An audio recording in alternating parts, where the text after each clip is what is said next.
এই মুজিব বর্ষের অঙ্গীকার পুলিশ হবে জনতার, এই স্লোগানের মাধ্যমে প্রকাশ পায় পুলিশ এখনো জনগণের হয়নি, এখনো জনগণের বন্ধু হতে পারেনি। তো এই পুলিশ বাহিনীটিকে কলঙ্কিত করে ফেলছে, বিশেষ করে গত 10 থেকে 15 বছর এই বাহিনীটিকে আমরা কলঙ্কিত করে ফেলছি একবারে।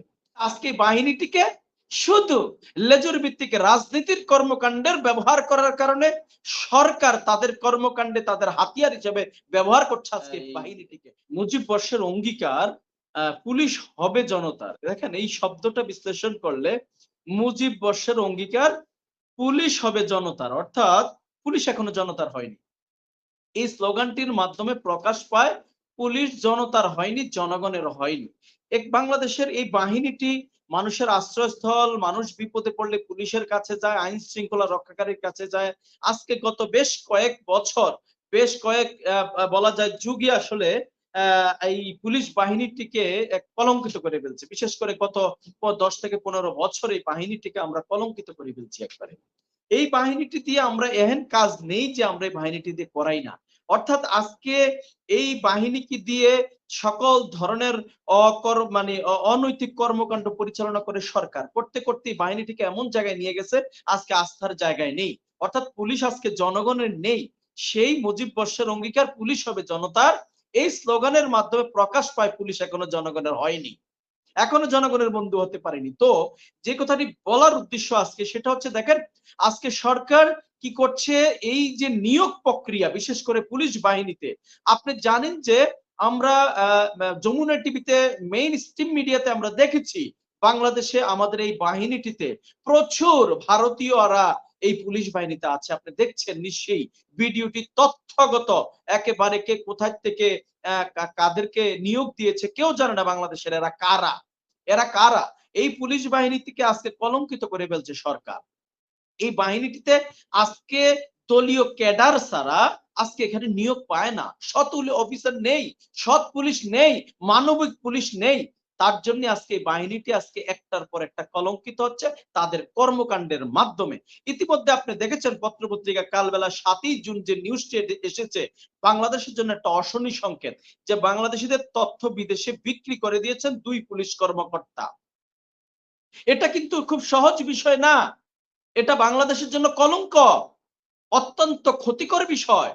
তাহলে আজকে বাহিনীটিকে শুধু লেজুর ভিত্তিক রাজনীতির কর্মকাণ্ডের ব্যবহার করার কারণে সরকার তাদের কর্মকাণ্ডে তাদের হাতিয়ার হিসেবে ব্যবহার করছে আজকে বাহিনীটিকে, শেষ করে দিয়েছে বাহিনীটিকে। আপনি নিশ্চয়ই দেখেছেন এই বাহিনীর প্রধান থেকে যখন দুর্নীতি করে হাজার হাজার কোটি টাকা মালিক হয়, হাজার হাজার বিঘার সম্পদের মালিক হয়, তখন এই বাহিনীটির কি পরিণতি, কি ভয়াবহতা, কি নিষ্ঠুরতা এই বাহিনী দিয়ে এই সরকার চালাচ্ছে, এটা কিন্তু আর বলার অপেক্ষায় রাখে না। আমি চাই আমাদের সে আস্থার জায়গা এই পুলিশ বাহিনী, এই আইন শৃঙ্খলা রক্ষাকারী বাহিনী, র্যাব, আপনার বিজেপি, আপনার সেনাবাহিনী, এই বাহিনীগুলোকে আস্থার জায়গায় আনা। তাই আজকে এ ধরনের অনৈতিক কর্মকাণ্ড নিয়তই করছে অসাধু এইদের নিয়োগ করার কারণে, এবং সরকার এদের মাধ্যমে ক্ষমতায় থাকার কারণে অবৈধভাবে নির্বাচন করে এই বাহিনীর মাধ্যমে তারা বিভিন্ন সময় আজকে ক্ষমতায় আছে। তার জন্যই কিন্তু আজকে সরকার তাদেরকে আপনার বিচারের আওতায় আনতে পারে না, জবাবদিহিতার আওতায় আনতে পারে না, কারণ সরকারটি নিচে জবাবদিহিতার মধ্যে নেই। তাই আজকে পুলিশ বাহিনীকে কখনোই জবাবদিহিতার আওতায় আনতে পারবে না। তাই আজকে দেখেন যে ঘটনাটি ঘটেছে, আমরা নিঃসন্দেহে নিন্দা জানাই। একজন পুলিশ ভাইকে আমরা হারিয়েছি। এখন পত্র পত্রিকা সরকার বলার চেষ্টা করছে সে হচ্ছে বিকারগ্রস্ত, মানসিক বিকারগ্রস্ত, মানসিক বিকলাঙ্গ, এটা বলার চেষ্টা করছে। আসলে জানি না, সঠিক তদন্তের মাধ্যমে আমরাও চাই এর প্রকৃত ঘটনা কি। যদি আমার প্রশ্ন হচ্ছে, যদি তিনি মানসিক বিকারগ্রস্ত হয়েই থাকেন, মাঝে মাঝে কিছু পত্রিকায় লেখছেন, কিছু মিডিয়াতে লেখছেন যে গত 5-6 দিন যাবত যিনি মারছেন, কি নাম আপনার কাউসার, এই কাউসার সাহেব কারোর সাথে কথা বলেনি, একমনা ছিলেন। তাহলে এই যে তাকে যে দায়িত্বে পাঠিয়েছে, সেও তো একজন মানুষ, পুলিশও তো একজন মানুষ, তাকে যে দায়িত্বে পাঠিয়েছে, তাহলে তিনি মানসিকভাবে সুস্থ আছেন কিনা নিশ্চয়ই আমাদের বাহিনীতে সেই অবস্থাও নেই জানার জন্য। তাহলে আমরা যারা রুট লেভেলে কাজ করছেন তাদেরকে র্যান্ডম আমরা তাহলে দায়িত্ব দিচ্ছি, তিনি ফিজিক্যাল ফিট কিনা, তিনি সুস্থ মস্তিষ্কের কিনা, মানুষ তিনি সুস্থ আছেন কিনা, এই বিষয়গুলো কিন্তু আজকে এর মাধ্যমে প্রমাণিত হয়। যদি তিনি মানসিক বিকারগ্রস্ত হয়েই থাকেন তাহলে আজকে তাদেরকে এই মাঠে পাঠানোর আগে এগুলো তাহলে বিচার বিশ্লেষণ করা উচিত। আজকে পুলিশ বাহিনীরা তো শত শত মানুষ গুলি করে মারতে পারতেন, তিনি কিন্তু মারা যেতে পারতো। 8 থেকে 9 রাউন্ড গুলি করছে, এক রাউন্ড গুলি দিয়ে একজন মানুষ মারা যায়। তাহলে আজকে যদি এমন ঘটনা ঘটতো, আজকে একজনের প্রাণ হারিয়েছে, একটা মায়ের বুক খালি হয়েছে, এখানে যদি আরো 5 জন মারা যেত আজকে কি করতো? তাহলে দায়িত্বে পাঠানোর আগে, মাঠে পাঠানোর আগে তাদের পরীক্ষা নিরীক্ষা করে পাঠানো উচিত বলে আমি মনে করি।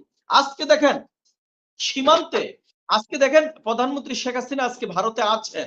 তিনি এই সময়ে যখন ভারতে আছেন, আজকে যখন ভারতে আছেন, আজকে যখন পুলিশ বাহিনীর প্রধানের নামে, সাবেক পুলিশ বাহিনীর প্রধানের নামে আজকে যখন কলঙ্ক আজকে সারা পৃথিবীতে কলঙ্কিত করেছেন এই দেশকে, আজকে এই বেনজির আহমেদের যে দুর্নীতি সেটা আজকে মানুষের মুখে মুখে, আজকে সেটাকে অন্যদিকে ফেরানোর জন্য আজকে দেখেন জঙ্গি নাটক করছে আবারও। তাই আমি পুলিশ ভাই, আজকের র‍্যাব সদস্য, এদেশের আইন শৃঙ্খলা রক্ষাকারী বাহিনীর উদ্দেশ্যে বলবো, এ ধরনের সরকারের অনৈতিক কর্মকাণ্ডের অংশীদার আপনারা হবেন না। আপনাদের মানবিকতা, বিবেকবোধ, মনুষ্যত্ব জাগ্রত করুন। বিনা বিচারে আর একটা ভাইকে হত্যা করবেন না। আর কোন লাশ বাংলার জমিনে দেখতে চাই না। তাহলে মনে রাখবেন ন্যাচারাল জাস্টিস বলে একটা কথা আছে, প্রাকৃতিক ন্যায় বিচার, প্রকৃতি আপনার ন্যায় বিচার করবেই। এই সাজা কিন্তু পেতে হবে।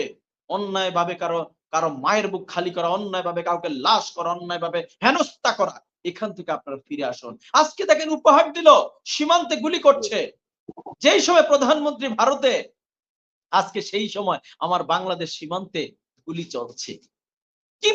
কি বন্ধুত্ব, কি সম্পর্ক, কি রক্তের সম্পর্ক। আজকে আমরা সেখান থেকে এখন পর্যন্ত আমাদের যে বাহিনীটি আছে বিজিবি, তারা আজকে কি করছে জানি না, বিকলাঙ্গ করে রেখেছে বাহিনীটিকে। এই বাহিনীটা অত্যন্ত সমৃদ্ধ ছিল, চৌকস ছিল, দক্ষ ছিল, পরিপক্ক ছিল।